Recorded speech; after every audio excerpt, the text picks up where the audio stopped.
You're listening to Fucks Given, the one where we catch up about breakups and new relationships.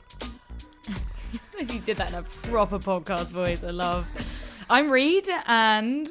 I'm Florence. I feel like there's a huge elephant in the room right now because if you're watching on YouTube, you're going to be like, there's something different about Reed and I just can't quite put my finger on it. Oh, thanks. I bleach blonded my hairs. So if you're watching this on YouTube, you can see I've got my hair up in a little pony because it's not finished yet. Actually, just before we were running late to the podcast because I had a massive cry about my hair because I got it done the other night and I just had a freak out. Oh, yeah, of course, Florence, you didn't hear this because I was telling Christina. What happened? I was packing to stay over for tomorrow and all of my clothes weren't working and I started getting my old obsessive compulsive anxiety feelings back and I couldn't understand why and I was like freaking out. Because it didn't match your hair. Yeah, and I called my sister crying and I was like, I don't know what's happening. And then we figured out that it was my hair, the big change, and I'm just not used to it and it's not perfect as well. Like a lot of what I had in my imagination, what I envisaged was that it was going to be perfect immediately. And especially people who are prone to obsessive compulsive tendencies, a big change is a massive trigger. I mean, a big change is a massive trigger for anyone, so I can't just like cop that. But I was like feeling really good about the hair. Like, yeah, this is fine. I mean, it doesn't look really any different. And then today just hit me like a fucking sack of potatoes. I feel like you look like an anime character. Kawaii. Thanks. I gone full blonde Love Island. I put on a pink top that I really love, and I was like, I can't unsee the Barbie. Like, I was just like, I can't wear this. I'm a bimbo. You're gonna have to go full bimbo. Yeah, I think I need to speak to what's her name, Alicia Vikander. Yeah, because she's like, that's an actress's name. Shit. Wait, Alicia. It's oh god, what is her name? Yeah, Elisa Amira. Okay. I'm gonna have to like get in contact with Elisa Amira because she is like full proud bimbofication, and really we cool. just need to exude her mental health and radiance. We've been trying to get her on the podcast for a while. She's hard to pin down. She agreed to be on it. It was just the whole like getting a date in that's just not nightmare. Not appeared. But this is a call out if you're listening to this. Get in touch. She is like living Barbie doll. So I just need to exude her thoughts and her feminine and like the way that she just like is amazing about it. And I think it just shocked me. I instantly thought I fucking hate my hair and I don't want this hair anymore. Embrace the new you. Yeah, I got to. I will on Monday when it's all sorted. Yeah. I think I'll feel good then. It's definitely not. It's still got like orange. It needs another bleach, basically. But I mean, I dyed my hair blonde once and the results on day one. To be fair, like the results, I never got it that like bleach perfect. No, apparently it can take years to perfect the colour, which I'd never even thought because my little strip in my fringe was so fucking easy. It was like one bit of bleach and one bit of Poundland toner. I'm not joking. Poundland toner and it was perfect. And now I'm like, I don't understand. Hair is fucking confusing. So yeah, I'm now an absolute blonde bimbo babe and I need to just like fucking own it. You do need to own it. And it's about time that like one of us was blonde. Yes, yeah. I mean, we've got the fucking personality. We're like, oh my God, I just fucking love cock. That's all I'm good for, right? So may as well have the... That's really, really judgmental and stereotypical. I was just going to say that. Oh God, I'm so sorry to anyone who's blonde out there. That's not what I mean, I promise. Our producer is literally blonde. Christina, I love you. I mean, I know you're a cock-hungry whore as well, but you also are super intelligent. I'm not a real blonde though, to be fair. But I mean, as much as you're right, the stereotype is wrong. I don't believe in the stereotype, but I enjoy the hilarity around stereotypes, which is still problematic. I think lots of us do. Lots of us do. I mean, we could catch everyone up on our life situations. Oh yeah, we should do that first because it's been there has big. been some big changes. Yeah, it's been tough and difficult, and I'm very proud of you, Florence, for being able to show up today and be yourself because you've been through the fucking motions.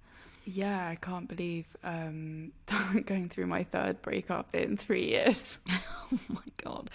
And we're laughing, but it's also like, actually, that's not okay. I mean, yeah, last Tuesday.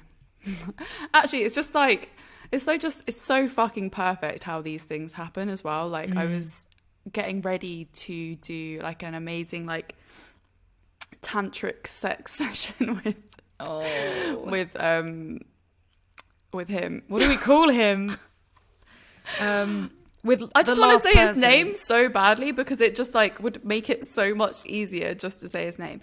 Just go back to fucking quarantine, babe. Yeah, that might make sense. I think a lot of people who listen to the podcast will be able to follow that one. They get it. Yeah. So basically, I was giving. Well, the evening before we broke up started like with the most connected, romantic like session that not that we've ever had in our relationship because we've had lots of them, but we were trying tantra and like a lingam massage, and I gave him like a full body massage, and like it was like a 2-hour session. And it started off with like eye gazing, so we were like sitting opposite each other for 5 minutes, like staring into each other's eyes, bare intense, getting like so connected. But I think this is the thing about this breakup is that we haven't fallen out of love. But I always kind of knew that this was going to happen and that there was a moment in our relationship where we were going to have to let each other go to go on like our separate journeys and our separate paths. Like I think there was a point, he's got a lot of stuff that he needs to deal with, and I do as well. I need to figure out my codependency issues, my attachment styles, and just go on a little self-discovery journey again as well, because I think like the best thing about breakups is that they give you it's the best opportunity for like self-healing that you're ever gonna get. It's like a fresh start. And through like grief, you can heal so much. I'm so proud of you for bringing it back to yourself and not. It's so easy in a breakup to either blame them or blame yourself, and it's just not that simple. It's on both of your parts. Yeah, well, it was a separation that needed to happen for both of us. It wasn't.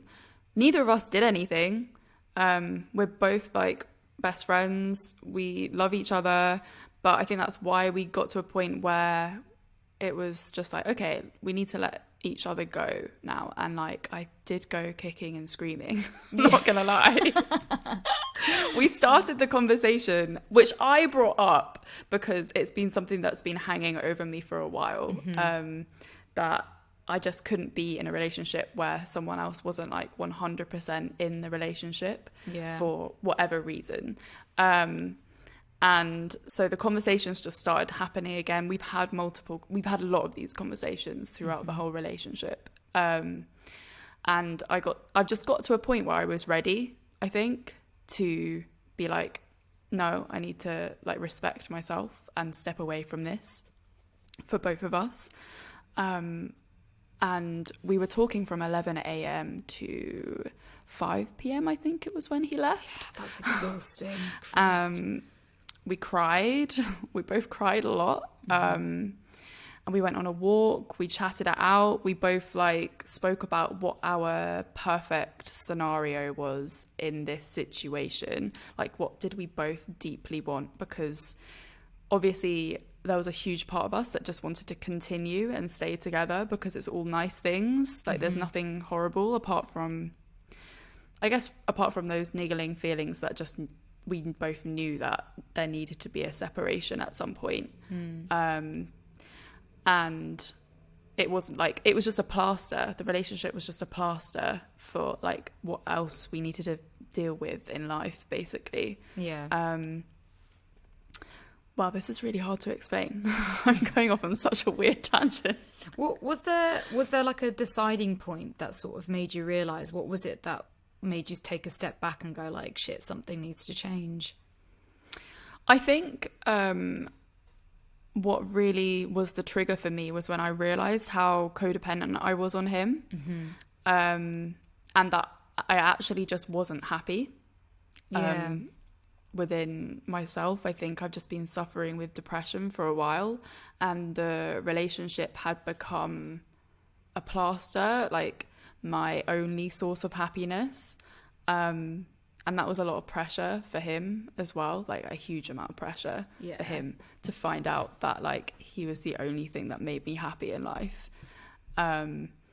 And like, especially when someone else is going through their own mental health issues and their own problems, like having someone else's grief and like sadness on your shoulders and like having to be there for them, that's huge. And you can't expect someone to be that for you. Yeah, and it just falls into like weird patterns, right? You don't notice. No one knows that they're codependent.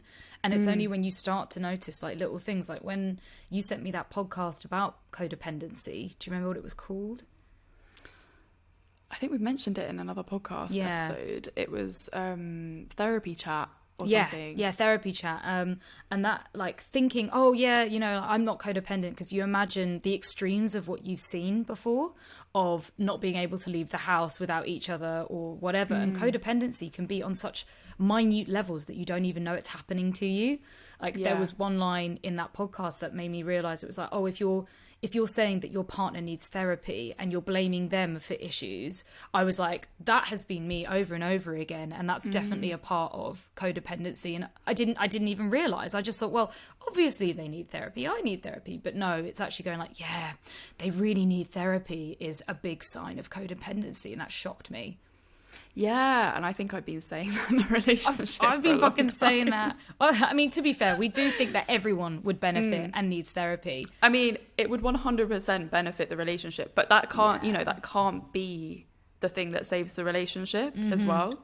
You can't that can't be the only reason that the relationship isn't working. And I just realized that things were getting quite toxic, because when there just would be like this constant conversation coming up that was, I kind of always knew that this relationship wasn't a forever relationship, and it wasn't a relationship where we were building a future like at this point in time.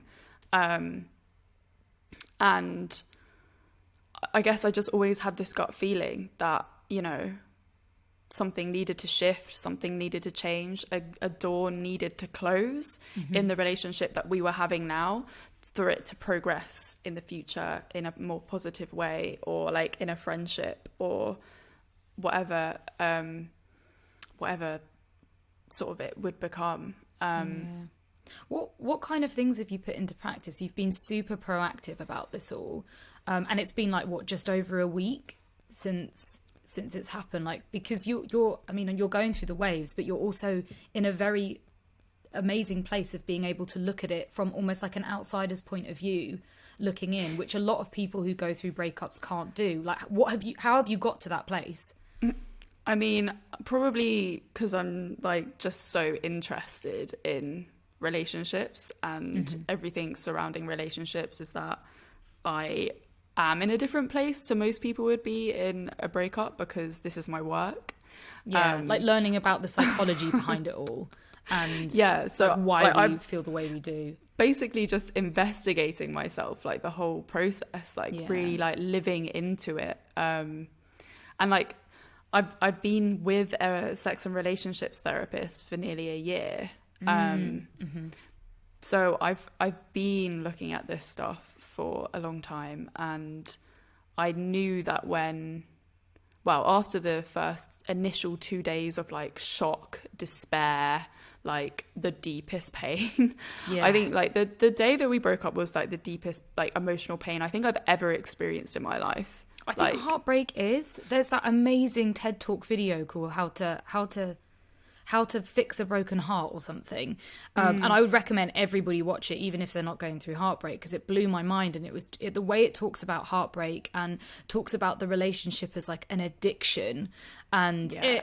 every time you stalk them, every time you talk to them or message them, you're feeding that addiction that you basically just need to go cold turkey for. So in that video, he talks about a woman who has literally gone through cancer and chemo treatment and yet ended up finding her way to him with heartbreak, and it being the worst pain she'd ever been through. And I honestly think that heartbreak is the worst pains we can go through as human. It is like it's fucked. Well, it's grief. It is like grief, a loss of yeah. a person. It's like someone died, Except they're but, still like, fucking maybe alive. Not as bad as someone dying, but Yeah. still, like, it's very close to that pain, I think. If not, I don't know. It depends on how you see death as well, because if death is something that's it really depends on how you see them both. Some people can Yeah. deal with death in different ways, and I honestly do believe that heartbreak can be worse than actually losing someone, Yeah. depending on how you deal with it. But honestly, watch that TED talk, because it fucking blew my mind, blew our minds. Yeah. I mean, the pain, I've known for a while that I was addicted to him in like so many ways. Like, he was my drug. He was my happiness. And I needed that fix like every week. So it was hard. And that was the codependency. It's like you're going through withdrawal, like like Yeah. scratching and itching and like I think desperate for something. What the craziest thing is as well is that, like, I was the one that initiated the conversation that led to the breakup. Like, I knew in the back of my head, like my heart knew that our path was to separate. And it was me who kept mentioning things and kept bringing it up. And I knew that it would lead to that sort of conversation. I knew that was the finality of it. But like, when it actually got to the moments of the breakup and like actually leaving, I was suddenly like, my body goes into like panic mode, like literally like an addict. I'm like, we can't do this. Like, I was just like, I can't believe this is happening. Like, you can't leave me. Like, I was literally just like in like the worst state of my life. Like, it was like you were tearing my baby like away from me, and they were like going like all this like love just like packing up and leaving around me.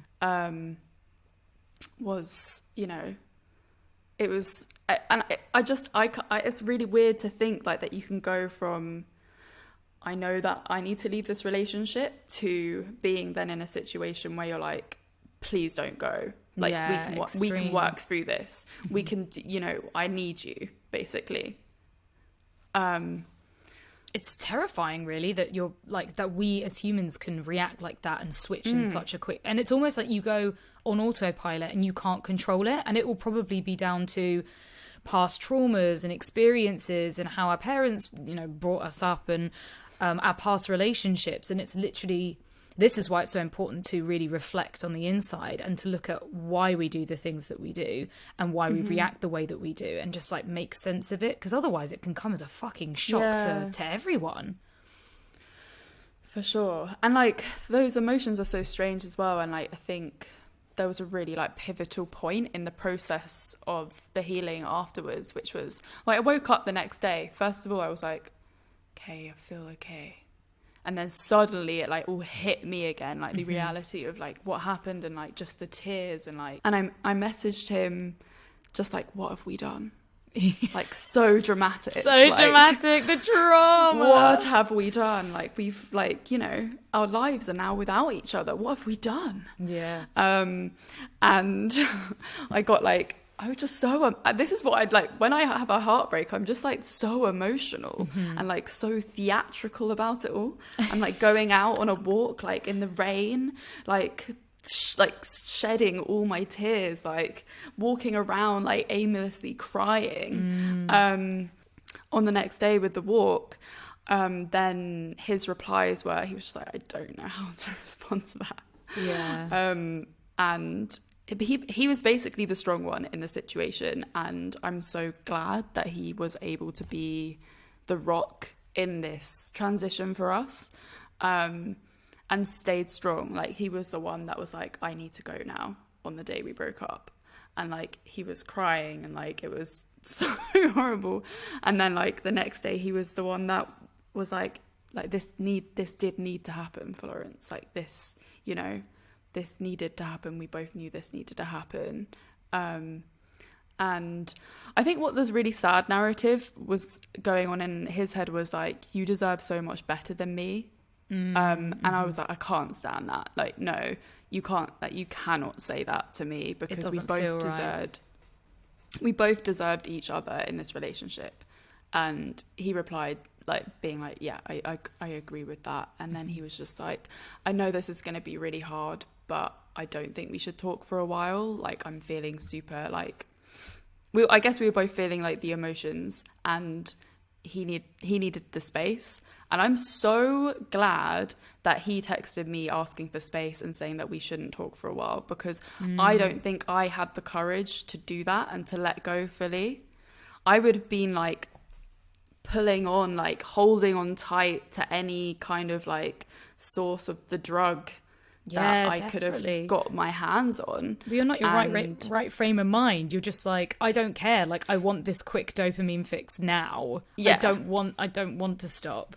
Yeah. And I don't think that he had the same codependency of me, so it was easier for him to like be the strong one and say those things. But I guess this was all to say that like the silence between us since the breakup has been the best thing for the healing of the breakup for both of us. Obviously, I don't know what's going on his side, but like for me, like just literally stepping away from the addiction and like seeing it for what it actually is. Like I definitely just stepped away and I was just like, oh yeah, like I knew that I had to leave because of this. Things just sort of like became a lot clearer. All the reasons why we were breaking up became a lot clearer. And I had a really good session with my therapist, and he was like, you know, like some relationships take you to the gate and they can't go with you past that gate. But they were like a huge part of like you figuring out what you need in relationships and your path. And it really, like, you know, this last relationship really was that for me. I got, like, in my relationship with my ex for 4 years, I learned that, like, you know, stability, what's the word? Stability, commitment, like security. I had all of those things in that relationship. I didn't have the deep connection and the intimacy. So obviously my last relationship really showed me that I could have that deep connection with someone, that I had the capability of loving to the extent that I did, and like to have like the intimacy and the sex that was like beyond my wildest dreams. Like that's what that relationship taught me. But it also like didn't have the things that I knew I wanted, which was commitment and a partner to grow with, a partner to think about traveling with, to have kids with. And, you know, he took me to the gate. He really did show me all of those amazing things that I'm capable of in relationships. But now I know that I am capable, and I can now move on to a relationship where I can find both of those things that I deserve. That's amazing. That is incredible. I think a lot of that I can also resonate with mine and Thomas's breakup. And honestly believing, being like, yeah, it's fine, we're friends, it's cool. And then blaming sounds like a harsh word, but putting it down to my freak out, putting it down to him getting a new girlfriend and moving on, and being like, oh, it's just because she doesn't like me or something like that. And that's not really the reality. Like, that's a narrative I've created in my head. The reality really was, but you know, I wanted that dopamine fix, I wanted that comfort, and I wanted I wanted to be desired, even though that just sounds really complicated and confusing, because it's like I didn't want us to be together. So it was just dealing with a lot of deeper issues and then blaming it on something else rather than looking deep inside myself and going like, actually no. And it's okay to feel like that. I think that's what we shy away from and we're scared about, is that we don't want to feel like jealousy is a bad thing, and it's like, it really isn't. It's just part of being human. We feel these things. It's just being able to actually recognize them, notice and talk about them. And again, the only way could have done that would be through therapy and through learning about relationships, learning about where we are when it comes to breakups. It's fascinating, really, and it's I've been listening to this podcast that has changed my life, and I do want to shout it out because it has like helped me so much. I can't even explain. Yeah. Like, it's by this guy called Mark Groves, and the podcast is called the Mark Groves Podcast. Woo. And there are certain episodes that just have like just changed the whole way I thought about the breakup and myself, and it's really like I'm learning so much about myself from the episodes, and it was the episode called Relationships Are Hard. I was just listening to that this morning. And then the Let It Burn part 1 and part 2, which is about his breakup with the current partner that he's with. They were together previously, and then they broke up and they got back together. But the two episodes, one is about the breakup, and then it's about their healing in between.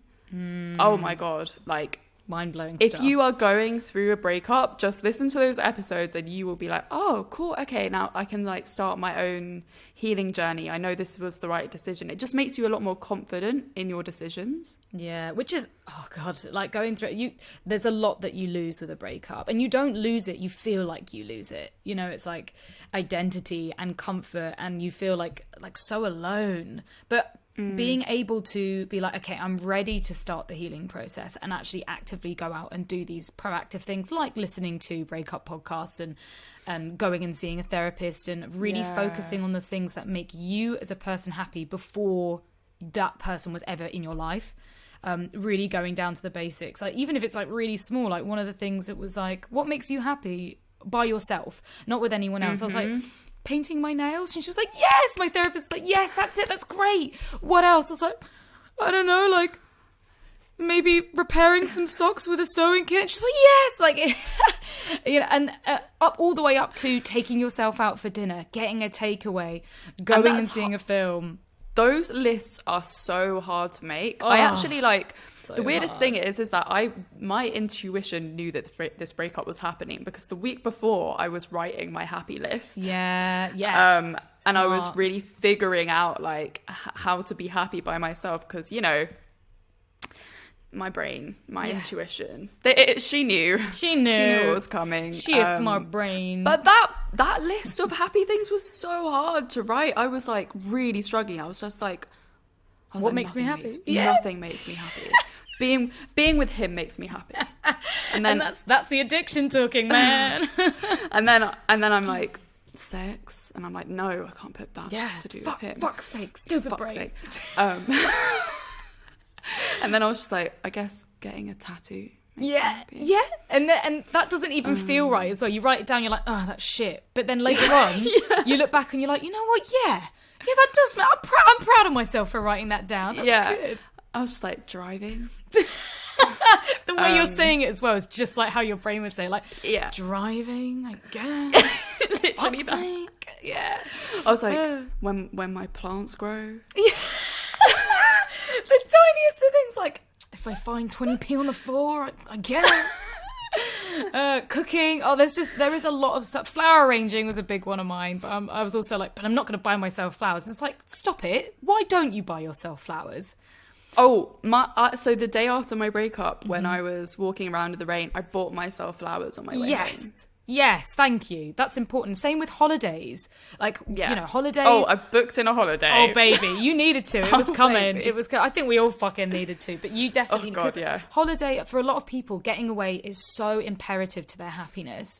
And Travel of course, is my joy in life. yeah, and it always has been. You've been a massive traveller, and of course, with the last year that's gone by, it's been hard. So even though it's a risk doing it and booking something, just booking something in place to be like, yeah, fuck you, like I'm gonna go and do this, and yeah, maybe I don't have the fucking money, but you will find a way, you will make the money, and if it find the money, yeah, it will work. And if it doesn't work, then it will be moved to a time that you can go away. But booking that in, having those dates, having the flights, even just not saying like, oh yeah, I should go on holiday. That doesn't count. You need to book something in and spend the money for it to actually compute in your brain. Yeah. But you know, these things are a process. I'm not like, you know, a week later, I can say that I'm okay, yeah? Like, I can't say I'm not happy, Yeah. but I'm okay. I'm going through the waves. Like, the emotions come up and they go. You'll get to points where you're like, why am I not feeling sad? Like, I should be feeling sad. Yeah, the guilt, the weird guilt. Sorry. Anyway. I was really surprised. Well, I wasn't surprised, but yesterday when we were hanging out and then you had that wave, but I'm so proud of you for actually saying like, yeah, I've got like a wave of sadness because I'm out and about. And I was like, yes, thank you for recognizing it and talking about it, because even just something simple like that changes the way our conversation goes. And it was just like, suddenly got to go in with the humor and take the piss out of something to like make the situation a little bit more lighthearted, or like going for a drink. And that was really nice, but I can see that it was still so fucking hard for you, but you did it. Yeah, I did it. Yeah. I actually didn't realize that was like a week, completely a week after that was the first time I had been out and like properly socialized. Yeah, like before that I had seen, like, my sister came over and I saw my friend Lou, and but I didn't even realize I've been going out on walks every day. I hadn't realized that I'd just not really left the confines of my fort of like my cocoon, the safety blanket. Safety yeah. net. Yeah. How did it feel being out and about in public? Like, I was not expecting it at all. Like, I just thought like, oh yeah, it'll be good to be out. It'll be a distraction to be out. Like, I won't feel any of the feelings whilst I'm out. But it was just weird. I just kept thinking like, oh, like I would have usually been with him here, or like, I want to be hit with him here. Like, why am I not with him? And just like, I guess just like seeing other people, seeing other relationships, like, I don't really even know why that is such a trigger, like going out and being normal. But it was hard. Yeah, I suppose it's because it makes your brain go like, okay, this is normal, but where's my fix at? Like, where's the extra fucking like cherry on the icing? And then you're just like, it's not here, oh God. And it's of course, triggering. But this has been like, I think this has been a big kind of wake up call for myself, to deal with my own mental health and really like look at like what I want in life as well, because COVID has been such like a weird time for all of us, and I feel like I've kind of been like treading water this whole time and not really like following my dreams anymore. I've just been like, cool, just need to get through this, running in quicksand. And now it's like, okay, I'm now gonna like actually start being super proactive to doing things that I've wanted to do, and I need a bit of a reset. I need a recharge. I'm gonna try and get out to LA next month and be there for maybe like 1 month to 3 months and just like reset, because LA's always been my happy place, and my uncle lives out there, so I can go and stay with him. And it's just, I think sometimes after a breakup you need to do something quite like big for yourself. But this isn't even just because of the breakup, it's because of COVID and like how I've been dealing with it. I think it can catapult the healing process quicker. I don't think everyone has to do something like that, especially if they can't and they might not be able to. There are ways that you can, make sure that you have a holiday at home, or make sure you do things that do reset yourself.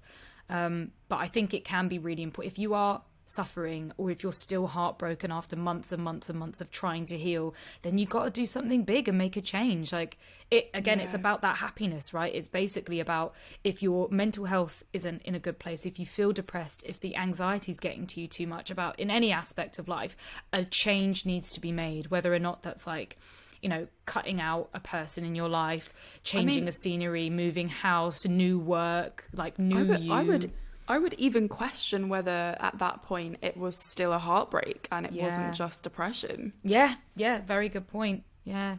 So interesting. It's fascinating. Like, we just love learning about it so much. Like, self-growth. Self-growth. Yeah. Love that shit, man. Yeah. We've got an ad. We have an ad. We have been sponsored. It's amazing. Oh my God, I'm so excited. Yes. And it's from a company that we absolutely adore. I'm so excited about this.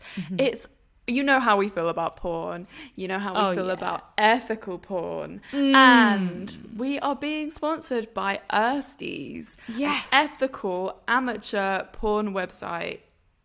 What could be more perfect for our first proper sponsor? We are so thrilled about this because everyone at Ersties is amazing anyway, and it's porn through the female gaze.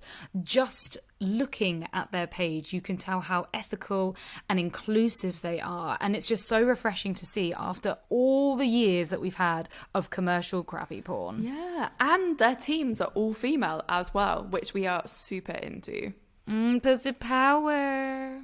They are an independent porn project based in Berlin, focusing on amateur porn and girl content. It just sounds like a dream. We've been deep diving into the archives of Ersties for research for this advert. Yes. And it's been fun. Research. Yes, of course, research. They're also all about natural beauty, which is so important in the porn industry because we need to see representation that is inclusive to everybody, every person on the world. Yeah, porn on has the been world, in the world. Commercial porn has been so damaging. Like, how many of us wanted to like bleach blonde our hair, get fake tits, and we always thought that porn and sex was all about the male ejaculation, and that's gotta change. Where's our pleasure, especially for people who don't have a penis? I mean, penises do deserve pleasure too, but come on, share that around for the rest of us. And also make it like more normal for women to watch porn. This is porn for women, but also it could be for everyone. Another point that we love Ersties so much on is, as Florence and I being ethical porn directors, the value and how hard it is for sex workers to get paid fairly. And that's a big deal for us, especially as we have worked in areas where people weren't paid fairly. Obviously not on our set and not on the set of Ersties as well. So as you're consuming their porn, you know that it's fair, you know that it's ethical, and you have no reasons to feel any guilt whatsoever. That's why it's so important to pay for your porn in the first place, so that you are like funding and like putting money into the industry that you so dearly love to jack off to. I feel like everyone who actually pays for their porn like deserves some motherfucking hour-long oral just to say thanks. Should we do that? Everyone who signs up to Ersties gets oral. Hour-long oral from Florence and I. Done deal. It's sold. That's it. Everyone's going to be signing up now. If you end up getting on Ersties, please let us know what you think and shout it out from the rooftops. Give them a little shout out somewhere. Spread the joy, because we also love hearing that you love hearing the same companies that we love hearing about, that we love. That's really confusing. So when you join up, we have an exciting trial offer for you, and that is 50% off. Whoa. So go to ersties.com/comecurious. So that is ERSTIES.com/comecurious. And you should really know how to spell come curious by now. COME. CUM, it's come. COME, because you're coming to us for information. Well, yeah, get your come on with Ersties. As life would have it as well, for some reason, the gods are against me and Reed because we always are in completely different like happiness states or like states of relationship. Basically just happiness states. I'm happy when Reed is sad. When I'm sad, Reed is happy. We're talking like on a business level as well. It happens like week to week. The only time that we were sort of on the same level was when we were in our long-term relationships and going through the same where we were shit. both unhappy. Yeah, and we were both just like, oh yeah, like there isn't enough sex and this and that, and just like we really bonded over that, and then all fucking hell broke loose when like shit changed. Exactly, and now we're just never on the same page, which is quite good for you guys because it's a bit of a yin and yang situation. And it, to be fair, it's good for business. When one of us goes through a hard time, the other one picks it up, and vice versa. This is very true. Yeah, it does work dynamically like that. But all of this was to say that Reed, well, actually, the last time we heard from you, Reed, you had COVID, which wasn't that happy. No, that I did definitely for at least like 2 days, went back to desperate depression. I was like, I'm back here. No, somebody help me. But managed to get through it. I don't know what happened. It was a flick of the switch, and managed to push myself through it. Had COVID and pelvic inflammatory disease, so it was all coming at me at all angles, and just trying really hard to listen to my therapist and do the homework, and not just be like, yeah, I'll fucking do that, like actually sit down and fucking do it. Yeah. Focusing on the positives and what good it could come from. And also, I hate to say it, but an element of me feeling good was because I am seeing somebody at the moment, and it did give me that excitement and sort of that kind of drive. Like, there's something very interesting about if a new person comes in your life, it motivates you to do better for yourself. So work on your health, work on your fitness. That's so true. Yeah, work on like being better at work or doing more on your social media. And it's just, that kind of blew me away. I wasn't really expecting that. And it was like, well, that's a good relationship when they motivate you to be a better person. yes, yeah. I always loved it. I know you're gonna like completely poo-poo this, but I had this definition of a soulmate once, and it was someone that is your best friend and who inspires you to be a better person. Yeah, that's lovely. Not makes you a better person, inspires you like to be a better person. Yeah, and I think that's sort of all encompassing when you get into a relationship, when someone really like makes you want to like do your shit good. That's so amazing. Yeah, so just because I don't necessarily believe in like the religious form of a soulmate doesn't necessarily mean I like Religious form of a soulmate? What are you talking about? Yeah, It's like not this. religious? Sorry, yes, spiritual, religious. Same diff to me. Sorry, guys. I'm so sorry. No, it doesn't mean to say I don't believe in like in the science of it, the chemical energy of what a soul definition is. So yeah, it's a very good term. Like I think you can have soulmates. I mean, I don't have a think you soul, could so have- it's not possible. But I think you can have multiple soulmates. I believe that Yeah. my last partner was one of my soulmates. Yeah, for sure. Soulmates. I like it. So that actually really helped, because being motivated to do that actually got me up in the mornings, got me exercising and doing yoga and all that fucking bullshit stuff that everyone fucking tells you to do on goddamn social media you don't want to do. How many times have I told you to exercise for your mental health? Fuck off! It does do the good, you know, and I feel good about it, and I hate that I feel good. I wish we just didn't have to, but if not That's for your the body, reason do it for people your mind. exercise, is because it's actually just really good for your mental health. Yeah, I think of the stereotype. I think of the bodybuilder stereotype, and I always think that bodybuilders don't necessarily have good mental health because they're that obsessed about it. So it's like a very weird catch-22. And Actually, my sister's boyfriend had this like saying the other day, which was just like, average body, healthy mind, good body, unhealthy mind. that there's is something so to that. fucking true. It is so true. Everyone I see with a ripped body, I'm like, oh shit, like you need to see a therapist, man. There's something to that. Like it's a very Absolutely. like OCD, obsessive, compulsive, like low self-esteem, worries about what people think of them, and that could be a horrible stereotype. And of course, please correct us if we're wrong, because I'm sure that there are people out there with a good body that are in a good place. Yeah, I'm and sure. it's just like, yeah, But I'm sure there is. I would say, generally speaking, I mean, most of us are in a bad fucking place anyway and need goddamn more help. So. We all have so many hang-ups with our bodies. I Yeah. would be really surprised if there were people with a healthy mind and a healthy body, because it's hard to be in that place. But if you're doing like all the therapy around your body hang-ups as well as that, then I'm sure you could be. It depends on your definition of a healthy body, you know. Yes, that's very true. Yeah, so that I got on that. That was all right. Managed to get through life, and yeah, just enjoying sort of like first stages of seeing somebody and being very Falling sexually in love. catching the feels. Yeah, it's all. You're It's like, all. yeah, not the love word yet, bitch. I mean, I wouldn't throw that one around just quite yet. There were definitely moments in isolation where I scared myself because, of course, isolation. Codependency, only source of happiness, freaking out, having to take a very clear step back of like, I really need to stop relying on you to get me through this. I need to get through this. And that was hard. And also he didn't understand either. He was like, what? But you're not codependent. I was like, yeah, but the worry is, you know, I might get that way. It's just good to be aware of it. Yeah. Be like in the know and just, explore all options.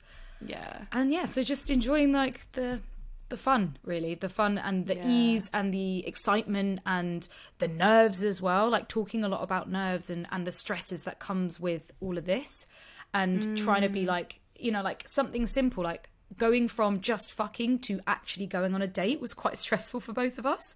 And we were just like, we talked about it and then we got stressed about it and we made it into a bigger deal than it was. And it was like, okay, no, like we need to take a step back. This is just live in the present, enjoy the moment, and like, let's just have a nice fucking time. As well as like meeting friends. Woohoo! That's fucking the nerves. Whoa, shit on a bike. Yeah. But yeah, so it's been really nice. And the sex I'm getting is it's probably How was it, like the 2 weeks that you had to wait because of COVID and your PID? devastating, because PID you can't have sex for 2 weeks. Yeah, isolation. No, but I mean, like, what was the stuck. sex like when you were actually able to finally? Was it like everything you dreamed of? It was very good, but I think it was intense. You know, it was coming out of isolation and putting a lot of pressure on one day or one night or one fuck. And I was already aware of that, being like, you know, I could be assuming that this is going to be amazing and it might not be. So also talking about that with him, even if he didn't feel it on his part, just being like, you know, this might not go how we want to, especially with like our minds and how complex they are. It was very possible that I just might not be able to orgasm. I might not be able to. So it was a lot of firsts. So yeah, it was first time me sleeping over in somebody's bed for the first time in like 8 years, or next to somebody, which I have a problem with sleeping next to people anyway. So I was panicking. That was and when anxious. you had PID still, though. Yeah, so I had PID. You were still on that. Yeah, so you couldn't have penetrative sex. But you could do other things. I could do other things. So again, first time anal sex in 10 fucking years. Oh yeah, baby. You say that, oh yeah, I was like, not okay. It started off really nice, and then I was like, we're gonna have to stop. My bumhole is stinging. I was like, this is not fun for me anymore. And then also first clitoral orgasm with somebody else other than my last partner in the last fucking like 10 years. Mad, right? Yeah. And so that also freaked me out as well. And I did a little bit of self-sabotage of like, oh my God, this is wrong. I'm freaking out. I don't know about this. Like, I'm going to hurt you. This is going to be horrible. It's all going to end in tears. And just had to just take a fucking breather and really check in with myself and make it okay again. And of course, the second time afterwards was when we actually had penetrative sex. That was fucking great. That was really great. And that build up really helped. So yeah, it's going good. It's very nice. It's very like nice and easy breezy. And I feel like it's mature, you know, instead of it just all being full of like, I can't talk to you about this shit. I've been trained all my life to not tell you that I'm catching feelings and not tell you how excited I am and not tell you how, like, you know, all the nice things, and just being people like, that are in relationships with us, I think it's just gonna, you know, it's like a therapy session relationship. Not only are you going to learn about me, you're going to learn a lot about your fucking self as well, and you might not even like it. It's going to happen. A lot of introspection. It's actually really nice because Sam was saying that he hasn't really had many relationships, or at least his last relationship, they didn't talk about emotions or feelings. That was all bottled up. So this is Not many people do. Right? This is really fucking many new and people scary do, for yeah. him. So trying to take a step back and be like, look, thank you for explaining that. Like, that must have been difficult, and that's really amazing of you to talk about it. Like, I appreciate that so much, even if it's something I don't want to hear or I don't like, which is unlikely because I want to hear it all, even if it's like, oh, I slept with somebody else and I don't know how I feel about you with sleeping with somebody else. That's like, okay, cool. Like, let's talk about this. Let's break this down. Like, why do you feel like that? Like, what experiences have you had in the past that have made this not okay? It feels really good. It feels like really fun and so much learning, so much new exciting learning. Communication.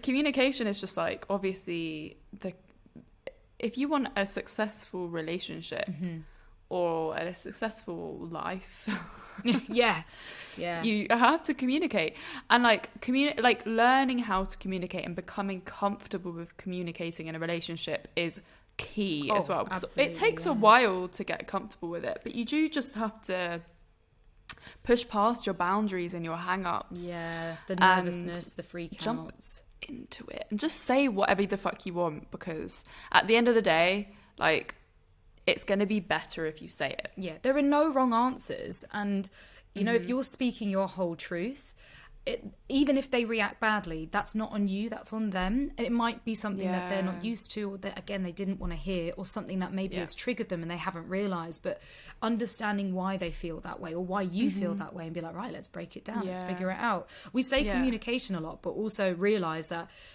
communication doesn't really mean anything unless you're not super in tune with your own feelings and with also honest. Yeah, and honesty. And honesty is like the scariest fucking thing. There's no way you want to tell someone you're just seeing, like, yeah, so I'm catching feelings and I'm really fucking scared. You know, like that's really alien. But being able to do that just already breaks down so many barriers and boundaries and horrible things that might happen in the future because of not talking about it. And we're like so on the same page because we're able to do that. Yeah. And of course, there's still going to be fears and who knows what the future has to hold, but you know what, I'm just gonna enjoy the present now and just keep doing the good things of communicating, opening up, having sex. And like, one of the reasons why I feel like my breakup went really well is because we communicated the shit out of how we were feeling. Like, I know to a T, like, why the breakup happened. We both were so open and so honest. And I think that's as well really hard when you're going through a breakup. You don't really want to say how you actually feel. Yeah, you want to hide. You're scared of hurting the other person. But at the end of the day, you're going to hurt them even more if they don't understand. Yeah, and it is the understanding. It's like putting yourself in that vulnerable position. And sometimes you might say something and you might not even mean it or believe it, but it's something that needed to be said for you to realise that. Yeah. So fascinating. Yes, because you can definitely say things and be like, oh, hold up. Yeah. I actually don't feel that at all. Yeah. That was like a weird, like, protective, like, instinct, because a lot of people have these things and barriers that pop up with relationships where they will just say something that they're like, oh, I'm really scared of this happening, so I'm just going to say this so that it doesn't go any further. But it's like saying that and then realizing that you feel weird about it and being like, oh, actually, I don't really relate to what I just said, or I don't really believe that. Yeah, it's okay to go back on it, just as long as you fucking talk about it. Maybe we should quit this podcast, Florence, and do a therapy podcast. Imagine. We just don't talk about sex at all. It's just well, funny you should say that, because I've been seriously thinking of becoming a relationships counselor. Oh my god, please, Florence, that's amazing. I think it's the next stage of my journey, like, not necessarily for like now, but I'm gonna start building it from now. That's gonna be incredible. I'm so proud. Yes, Florence. And I'll be able to bring all the juicy details to fucks given. Yeah, man, would you give me free sessions? Yeah, please. Yeah, I was thinking actually that I should start doing free sessions for my friends. Oh, that's to practice. But I must say, know your worth, and I do believe that mates rates is more valuable. Yeah, but for now, like, I don't have you're any qualifications. Oh yeah, fair enough. All right, without the qualifications, you never know. So I'll be learning from you and I'll be learning from you and your situations. It's basically research. Yeah, okay, I like that. Research. I mean, that's basically your life is research. That's what Come Oh my Curious god, this is research. I'm like inspecting the shit out of my breakup. I'm like journaling, like writing everything. I can't wait to get back into therapy to learn more about myself. Yeah, I love how therapy, you can actually just be genuinely excited for therapy. Yeah. And I'm so sad for all the people out there that are that fear therapy, or think that they don't deserve therapy, or that they don't need it. And that, like, we've both been in that position before where we're just like, fuck off. I put therapy off for years and years, until you're actually doing it. And yeah, the first time, maybe the first couple of times might be shit and you might still hate it, but it is so beneficial. You literally cannot go wrong with therapy. If you find the right therapist, then it's life changing. It's honestly, everyone should just fucking do it, man. Just do it. Just like go back to school for your brain, but with a therapist. So I guess I'm at the end of something, but the beginning of my journey by myself and my healing. And you're at the magical start of a relationship, which, you know what, like, I'm excited to find that again eventually. Yeah, and I'm excited for everything new, for just exploring this. I'm also excited for getting to where you are and rediscovering all this again, because we're going to do it in very different ways, and it's going to do different impacts to us. And who knows, literally, I could be where you are in like the next 2 weeks, or like in the next 20 years. Who fucking knows? You never know. I wasn't really expecting this breakup to happen anytime soon. Yeah, But I knew it was going to happen, but I just didn't know it was going to happen now. And you lucky curious fuckers get to follow us on this delightful voyage.